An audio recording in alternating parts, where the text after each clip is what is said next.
Thank you, Mr. Speaker. COVID-19 has significantly impacted sport at all levels, right across the country. To fully understand the issues faced by the sector, I chair a fortnightly meeting with over 25 sporting organisations representing millions of people who participate in sport. Sporting organisations have been supported by the government through the Job Retention Scheme, Business Loan Scheme, Business Rates Relief and Business Grants. And in addition, Sport England has announced £210 million of funding to help sport and physical activity organisations with the effects of coronavirus. John Spiller.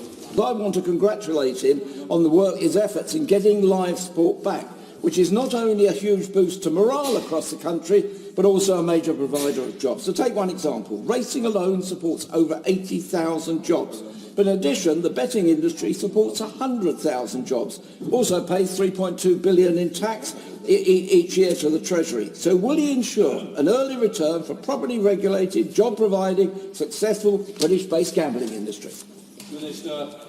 I do appreciate the honourable member's tone, and I agree with him. Indeed, we're very relieved. Millions of people across the country, I think we're very pleased to see racing back this week, and other sports are coming as well. It was great to see Newcastle races on Monday. Of course, we've got Newmarket today, and I'd like to thank everybody involved in making sure that we're able to get sport back safely.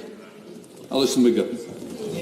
Thank you, Mr. Speaker. Sport England's research tells us that one positive aspect of the lockdown is the increase in people doing physical activity. But as we might expect, Mr. Speaker, their data shows that this trend is not so strong for people who have limited access to outside space. So what specific and permanent change will he now make so that we can tackle this health inequality?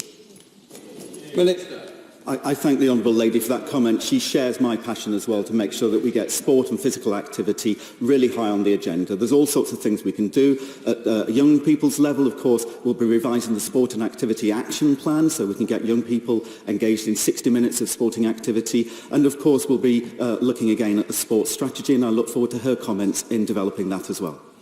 We now come to topicals.